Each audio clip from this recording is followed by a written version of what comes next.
أعوذ بالله من الشيطان الرجيم. بسم الله الرحمن الرحيم. يا أيها الذين آمنوا لا تقدموا بين يدي الله ورسوله واتقوا الله إن الله سميع عليم. يا أيها الذين آمنوا لا ترفعوا أصواتكم فوق صوت النبي ولا تجهروا له بالقول كجهر بعضكم لبعض أن تحبط أعمالكم وأنتم لا تشعرون. إن الذين يغضون أصواتهم عند رسول الله أولئك الذين امتحن الله قلوبهم للتقوى لهم مغفرة وأجر عظيم. إن الذين ينادونك من وراء الحجرات أكثرهم لا يعقلون.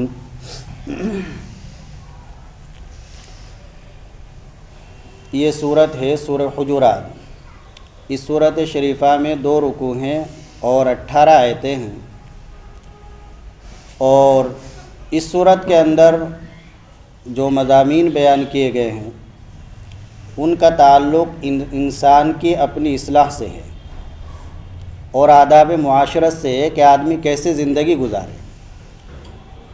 اور اس صورت کے شروع میں نبی پاک صلی اللہ علیہ وسلم کے حقوق بیان کیے گئے ہیں، اور پھر آگے چل کر ایک ایمان والے کا دوسرے ایمان والے پر کیا حق ہے، کیسے زندگی گزارنی ہے، وہ سب بیان کیا گیا ہے. اس وقت میں اس کی بڑی ضرورت ہے.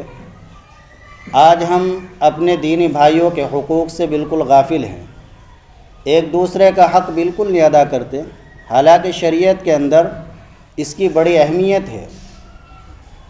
یہ پہلی جو 5 آیتیں ہیں جو ابھی تلاوت کی گئی ہے، ان 5 آیتوں میں اللہ تعالیٰ نے اپنے نبی صلی اللہ علیہ وسلم کے حقوق کو بیان کیا ہے. پہلی آیت شریفہ کا ترجمہ یہ ہے: اے ایمان والو، تم اللہ اور اللہ کے رسول سے آگے نہ بڑھو، تم اللہ اور اللہ کے رسول سے سبقت نہ کرو، اللہ تعالیٰ سے ڈرتے رہو، بے شک اللہ تعالیٰ سننے والے ہیں، جاننے والے ہیں. نبی پاک صلی اللہ علیہ وسلم کے زمانے میں ایک واقعہ پیش آیا جو اس آیت شریفہ کا شان نزول ہے اور جو سبب ہے ان آیات کے نازل ہونے کا. وہ واقعہ یہ ہے کہ نبی پاک صلی اللہ علیہ وسلم کی خدمت میں وفد اور جماعتیں آتی تھی. تو عرب کے اندر ایک قبیلہ ہے، قبیلہ تمیم. تو بنو تمیم کی ایک جماعت، ایک وفد نبی پاک صلی اللہ علیہ وسلم کی خدمت میں حاضر ہوئی. ان پڑھ لوگ تھے، زیادہ آداب معاشرت سے واقف نہیں تھے، اور نبی پاک صلی اللہ علیہ وسلم کے حقوق، آپ کا کیا ادب ہے، اس سے واقف نہیں تھے. آ کر بیٹھ گئے. تو حضرت ابو بکر صدیق اور حضرت عمر رضی اللہ تعالی عنہما بھی موجود تھے. جو وفد آتا، جماعت آتی، تو اللہ کے نبی صلی اللہ علیہ وسلم اس جماعت میں سے ایک آدمی کو اس پوری جماعت کا امیر بنا دیا کرتے تھے کہ اس جماعت کا امیر ہے، حاکم ہے. تو ابھی تک نبی پاک صلی اللہ علیہ وسلم نے کوئی بات اس جماعت کے بارے میں اور اس وفد کے بارے میں ارشاد نہیں فرمائی تھی کہ حضرت ابو بکر صدیق رضی اللہ عنہ اور حضرت عمر رضی اللہ تعالی عنہ کے درمیان گفتگو شروع ہو گئی کہ اس جماعت اور اس وفد کا امیر کس کو بنایا جائے. چنانچہ حضرت ابو بکر صدیق رضی اللہ تعالی عنہ نے اپنی رائے رکھی کہ میری رائے یہ ہے کہ اس جماعت کا امیر قعقاع بن معبد کو بنا دیا جائے. اس وفد اور اس جماعت میں ایک شخص تھے جن کا نام قعقاع تھا.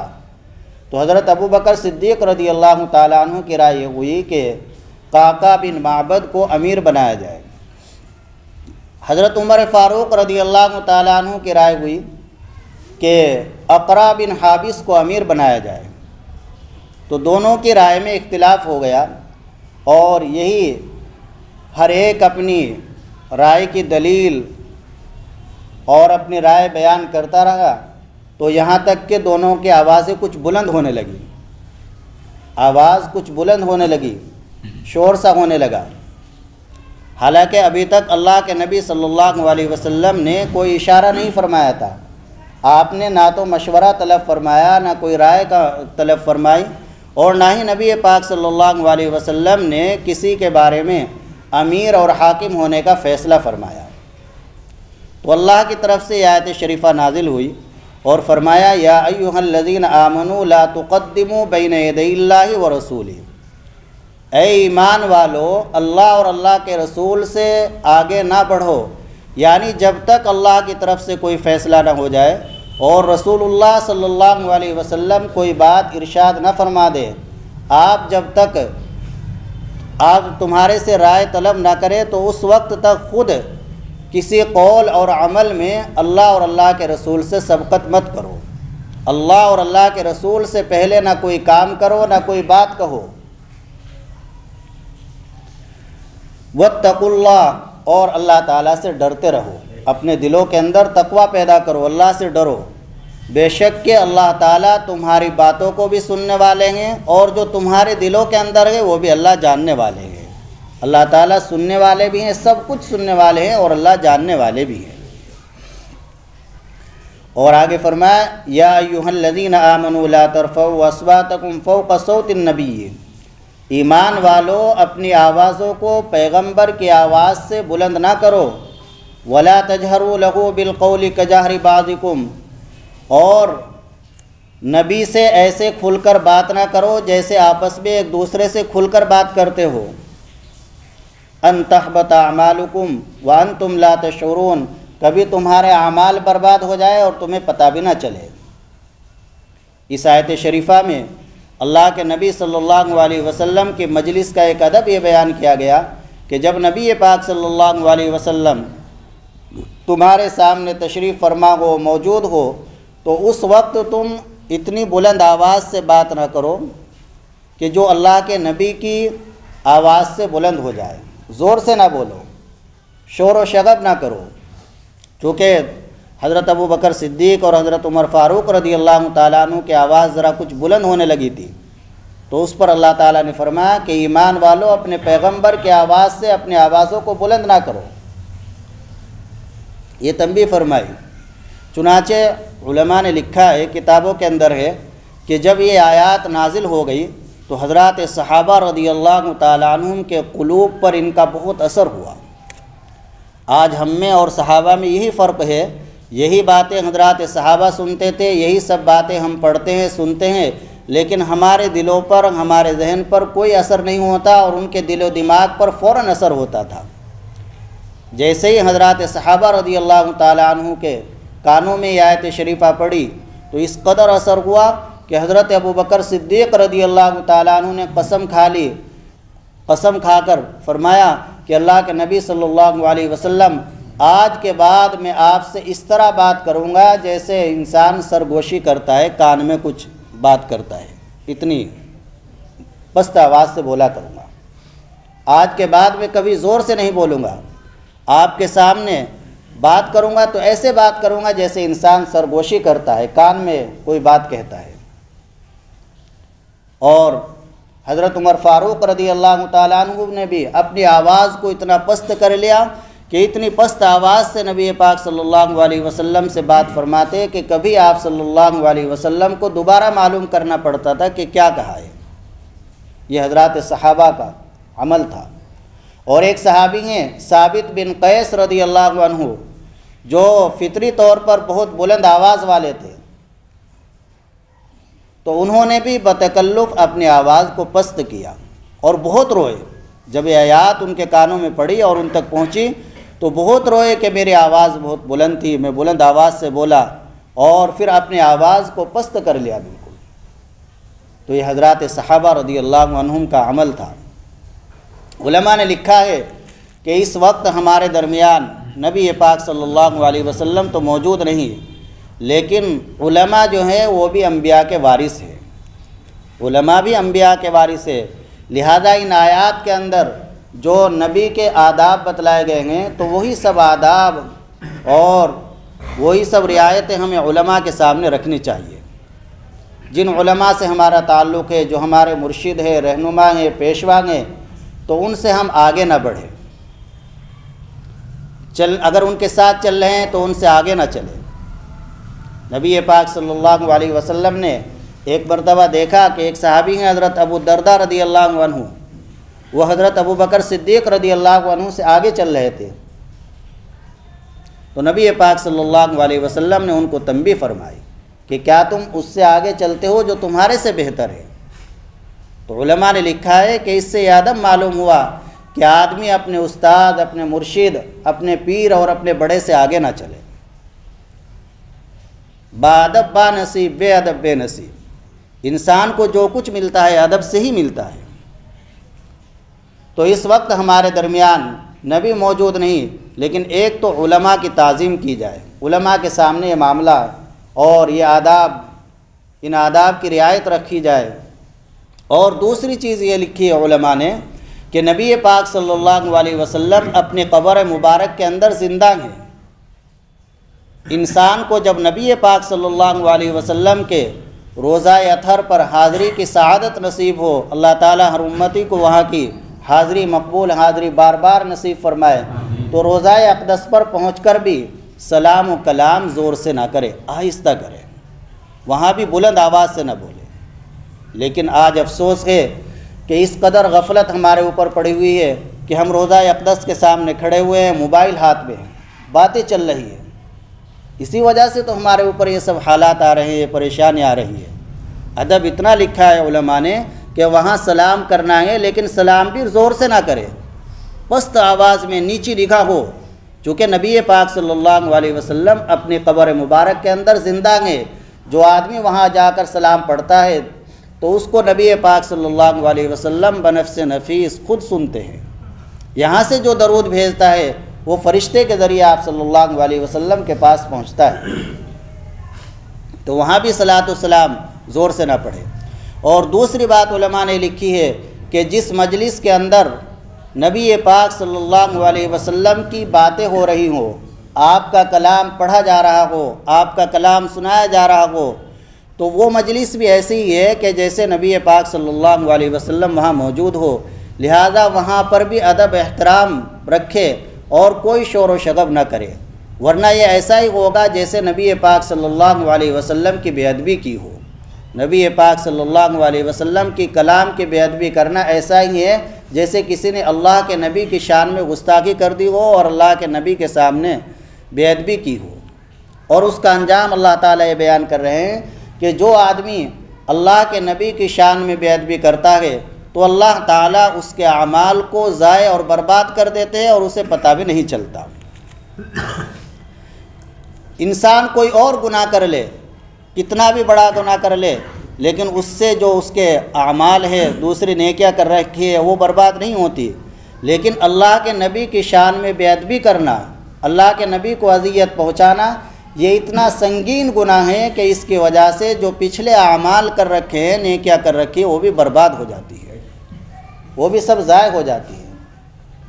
حضرت تھانوی نور اللہ مرقدہ نے لکھا ہے کہ جب میں اس آیت شریفہ کی تفسیر لکھ رہا تھا تو اس وقت یہ تو لکھ ہی دیا کہ یہ بڑا سنگین گناہ ہے، لیکن پھر بھی اللہ سے دعائیں کی، بہت تفسیریں کی، دیکھی، لیکن تسلی نہیں ہوئی کہ اس آیت شریفہ کی کوئی ایسی تفسیر ہو جائے کہ جس میں یہ نہ کہنا پڑے کہ یہ خاص گناہ ہے ایسا۔ تو حضرت تھانوی نور اللہ مرقدہ فرماتے ہیں کہ میں نے اللہ سے دعا کی کہ یا اللہ مجھے شرح صدر فرما دے اور اس آیت شریفہ کی تفسیر میرے اوپر کھول دے۔ تو میں نے مولانا رومی رحمۃ اللہ علیہ کے مثنوی اٹھائی، اس میں ایک شعر پر نظر پڑی، تو اس شعر سے اللہ تعالیٰ نے میرے اوپر اس آیت شریفہ کی تفسیر کھول دی، اور وہ یہ کہ نبی پاک صلی اللہ علیہ وسلم کے سامنے اگر کوئی بے ادبی کرتا ہے، آپ کی شان میں کوئی بے ادبی کرتا ہے، تو اس سے اللہ کے نبی کو تکلیف ہوتی ہے، اذیت پہنچتی ہے۔ اور یہ اللہ کے نبی کو اذیت پہنچانا، تکلیف پہنچانا اتنی خطرناک بات ہے کہ اس سے اللہ تعالیٰ ناراض ہو جاتے ہیں، یہ اللہ کو بہت ناپسند ہے۔ اور جب اللہ ناراض ہو جاتے ہیں تو پھر انسان سے اعمال صالحہ کی توفیق چھین لیتے ہیں، اور وہ انسان پھر کوئی نیک عمل نہیں کر پاتا، پھر وہ گناہوں میں لگا رہتا ہے، اور گناہوں میں اتنا منہمک ہو جاتا ہے، اتنا منہمک ہو جاتا ہے کہ نعوذ باللہ اس کا انجام کفر تک پہنچ جاتا ہے۔ جب وہ کفر تک پہنچ جائے گا تو پھر اس کے پہلے کیے ہوئے اعمال سب برباد ہو جائیں گے۔ تو اللہ کے رسول صلی اللہ علیہ وسلم کی شان میں گستاخی یہ بڑا ہی سنگین جرم ہے۔ گستاخی کرنے والا اگر مسلمان ہے تو اس کی سزا یہ ہے کہ وہ مرتد ہو گیا، اسے فوراً قتل کر دیا جائے۔ کافر ہے تو اس کی بھی سزا سخت ترین ہے۔ اللہ تعالیٰ قرآن کریم میں فرماتے ہیں ان الذین یؤذون اللہ ورسولہ لعنہم اللہ فی الدنیا والآخرہ، جو اللہ اور اللہ کے رسول کو تکلیف پہنچاتے ہیں، اذیت پہنچاتے ہیں، تو ان پر اللہ کی لعنت ہے، اللہ کی فٹکار ہے، دنیا کے اندر بھی آخرت کے اندر بھی، اور ایسے لوگوں کے لیے دردناک سخت ترین عذاب ہے۔ تو اس وقت بھی جو فرانس کے اندر اللہ کے نبی صلی اللہ علیہ وسلم کی شان میں گستاخی کی گئی ہے، تو یقیناً ہر مومن کا دل جس قدر بھی غم زدہ ہو وہ کم ہے، چونکہ ایمان والوں کے نزدیک ہر چیز سے زیادہ، حتیٰ کہ اپنی جان سے زیادہ بھی محبوب اللہ کے نبی صلی اللہ علیہ وسلم ہے۔ اللہ تعالیٰ نے فرمایا قُلْ إِنْ كَانَ آبَاؤُكُمْ وَأَبْنَاؤُكُمْ وَأَزْوَاجُكُمْ وَعَشِيرَتُكُمْ وَأَمْوَالٌ اقْتَرَفْتُمُوهَا وَتِجَارَةٌ تَخْشَوْنَ كَسَادَهَا وَمَسَاكِنُ تَرْضَوْنَهَا أَحَبَّ إِلَيْكُم مِّنَ اللَّهِ وَرَسُولِهِ وَجِهَادٍ فِي سَبِيلِهِ فَتَرَبَّصُوا حَتَّىٰ يَأْتِيَ اللَّهُ بِأَمْرِهِ، کہ اگر تمہارے باپ، تمہارے اولاد، تمہاری بیویاں، تمہارے خاندان اور تمہارے مال اور تمہاری تجارت جس کے مندہ ہو جانے سے تم ڈرتے ہو، اگر یہ تمہیں اللہ کے محبوب صلی اللہ اور اللہ کے رسول سے زیادہ پسند ہے تو پھر تم قیامت کا انتظار کرو۔ مطلب یہ ہے کہ ان تمام چیزوں سے زیادہ اللہ کے نبی صلی اللہ علیہ وسلم کی محبت ہو، ہر چیز سے زیادہ اللہ کے نبی کی محبت۔ حضرت انس رضی اللہ عنہ فرماتے ہیں نبی پاک صلی اللہ علیہ وسلم نے ارشاد فرمایا لا یؤمن احدکم حتی اکون احب الیہ من والدہ وولدہ والناس اجمعین، تم میں کا کوئی آدمی اس وقت تک مومن کامل نہیں ہو سکتا کہ جب تک کہ ہر چیز سے زیادہ، اس کے اولاد سے زیادہ، والدین سے زیادہ، ہر انسان سے زیادہ، حتیٰ کہ اپنی جان سے زیادہ بھی محبت نبی پاک صلی اللہ علیہ وسلم کے نہ ہو جائے۔ تو یقیناً ہر مومن کے دل میں اللہ کے نبی صلی اللہ علیہ وسلم کی محبت ہر چیز سے زیادہ ہے، لیکن اس محبت کا ایک اہم تقاضا ہے۔ علماء نے لکھا ہے کہ اس محبت کے بہت سارے تقاضے ہیں، ایک اہم تقاضا یہ ہے وقت کے لحاظ سے کہ جو اللہ کے نبی صلی اللہ علیہ وسلم سے محبت رکھنے والا ہے اس سے ایمان والا محبت رکھے۔ جو اللہ کے نبی سے محبت رکھتا ہے ہم اس سے محبت رکھتے ہیں، اور جو اللہ کے نبی سے نفرت رکھتا ہے، دشمنی رکھتا ہے، ہم اس کے بڑے سخت دشمن ہیں، ہم بھی اس سے سخت نفرت کرتے ہیں۔ یہ اللہ کے نبی کی محبت کا تقاضا ہے۔ لہذا جن گستاخوں نے اور جس ملک والوں نے اللہ کے نبی صلی اللہ علیہ وسلم کی شان میں گستاخی کی ہے، تو اس وقت ہم ایک چھوٹا سا کام یہ کر سکتے ہیں کہ وہاں کی جو بنی ہوئی چیزیں ہیں، جو مصنوعات ہیں، تو ان کو بالکل استعمال نہ کریں۔ جو تاجر ہیں وہ اپنی دکانوں سے ہٹا دیں۔ یہ بائیکاٹ کرنا یہ ایک ادنا سا درجہ ہے مخالفت کا اور دشمنی کا۔ اور دوسرا کام یہ کرنا ہے کہ اللہ کے نبی صلی اللہ علیہ وسلم کی ایک ایک سنت پر عمل کیا جائے۔ آپ صلی اللہ علیہ وسلم کی ایک ایک سنت پر عمل کریں، اور آپ صلی اللہ علیہ وسلم پر کثرت سے درود شریف پڑھیں۔ تو یہ نبی پاک صلی اللہ علیہ وسلم کے حقوق ہے۔ آگے اللہ تعالیٰ نے فرمایا ان الذين يغضون اصواتهم عند رسول الله اولئك الذين امتحن الله قلوبهم للتقوى۔ آگے اللہ نے تعریف کی ہے اور ایک ادب بتلایا ہے کہ وہ لوگ جو اپنے آوازوں کو پست رکھتے ہیں اللہ کے رسول صلی اللہ علیہ وسلم کے سامنے، تو یہ ایسے لوگ ہیں کہ جن کے دلوں کو اللہ تعالیٰ نے تقوی کے لیے خالص کر دیا، جن کے دلوں کو اللہ تعالیٰ نے تقوی کے لیے خالص کر دیا، اور ان کا انجام یہ ہے آخرت میں لہم مغفرۃ و اجر عظیم، کہ ان لوگوں کے لیے مغفرت ہے اور بڑا اجر ہے۔ تو اللہ کے رسول صلی اللہ علیہ وسلم کے سامنے یعنی روضہ اقدس پر جب حاضری ہو تو اس وقت آدمی پست آواز سے سلام و کلام کرے، پست آواز رکھے۔ علماء کی مجلس میں حاضری ہو تو اس وقت بھی پست آواز رکھے، ادب کا لحاظ رکھے۔ بہت سے لوگ ہیں غفلت سے بولتے رہتے ہیں، تو اس سے اہل اللہ کو، علماء کو اذیت ہوتی ہے، تکلیف ہوتی ہے، جس کی وجہ سے ہمارا بجائے فائدہ ہونے کے اور نقصان ہو جاتا ہے۔ تو جب بھی اللہ والوں کے یہاں حاضری ہو تو اس وقت پست آواز کے ساتھ، ادب کے ساتھ ان کے سامنے بیٹھے اور ان سے بات کرے۔ کوئی ایسی حرکت نہ کرے کہ جس سے ان کو تکلیف پہنچے اور جو ہمارے لیے نقصان کا سبب بن جائے۔ ان الذین ینادونک من وراء الحجرات اکثرهم لا یعقلون، جو لوگ آپ کو حجروں کے باہر سے پکارتے ہیں ان میں سے اکثر لوگ سمجھدار نہیں ہیں، بے عقل ہیں۔ اس آیت شریفہ کا شان نزول یہ ہے کہ جو لوگ قبیلہ تمیم کے نبی پاک صلی اللہ علیہ وسلم کی خدمت میں حاضر ہوئے تھے، تو دوپہر کا وقت تھا، گرمی ہو رہی تھی، تو انہوں نے دوپہر کے وقت نبی پاک صلی اللہ علیہ وسلم کے حجروں کے سامنے پہنچ کر آپ صلی اللہ علیہ وسلم کی جو ازواج مطہرات تھی 9، تو ہر ایک کا حجرہ الگ الگ تھا، اور حجرے کیا کوئی پکے کمرے تو نہیں تھے، کھجور کے بنے ہوئے تھے، اور ان کے سامنے اون کے موٹے سیاہ پردے پڑے ہوئے تھے، 7-8 گز کی فٹ کی ان کی اونچائی تھی، اور بس اتنے ہی چھوٹے چھوٹے حجرے بنے ہوئے تھے، ہر ایک کا الگ الگ تھا۔ چنانچہ کافی زمانے تک رہے وہ۔ ولید بن عبد الملک کا جب زمانہ آیا تو اس نے ان کو گرا کر مسجد نبوی میں اس جگہ کو شامل کرایا، اور جب ان کو گرایا گیا تو مدینے کے اندر ایک شور ہو گیا اور بہت روئے لوگ کہ وہ اللہ کے نبی صلی اللہ علیہ وسلم کی ایک یادگار تھی۔ تو وہاں آ کر انہوں نے آواز دی، یا محمد اخرج الینا، دوپہر کا وقت ہے، اللہ کے نبی صلی اللہ علیہ وسلم اپنے حجرے میں ہیں، تو آواز دے رہے ہیں کہ اے محمد نکلیے ہمارے پاس آئیے۔ تو یہ بھی ادب کے خلاف ہے۔ اللہ تعالیٰ نے اس پر بھی تنبیہ فرمائی کہ لوگ جو آپ کو اس طرح پکار رہے ہیں، آواز دے رہے ہیں، یہ بھی ادب کے خلاف ہے، اور اصل بات یہ ہے کہ لوگ بے عقل ہیں، بے عقلی کا کام کر رہے ہیں۔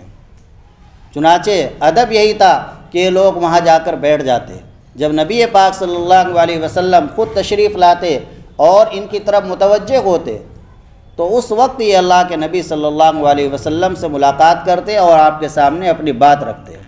اللہ تعالیٰ نے یہی ادب بیان فرمایا، وَلَوْ أَنَّهُمْ صَبَرُوا حَتَّى تَخْرُجَ إِلَيْهِمْ لَكَانَ خَيْرًا لَهُمْ، کہ اگر یہ لوگ صبر کرتے یہاں تک کہ آپ خود باہر تشریف لے آتے تو یہ ان کے لیے بہتر ہوتا۔